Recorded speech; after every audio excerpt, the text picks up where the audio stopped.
Hello and welcome back to the Burundi Community YouTube channel. My name is Crispin and today we're going to be learning about basic subtraction. What is subtraction? Subtraction is a process of taking a number from another. It helps us find how much is left. For example, if you have 5 apples and eat 2, how many are left?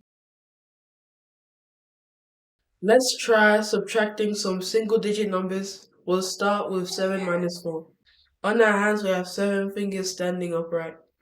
If we minus 4, we'll get this answer. 1, 2, 3, 4, which is 3. Now we know that 7 take away 4 equals 3. Let's try another one. 9 minus 2. I have 9 fingers standing upright. If I minus 2, I have 7. So now we know that 9 take away 2 equals 7. We use subtraction in our everyday life. For example, if I have 5 candies and I take away 3, I have 2 candies. Or imagine we have $10 and we spend $4. Now we're left with $6. So subtraction helps us find out how much is left after taking some away.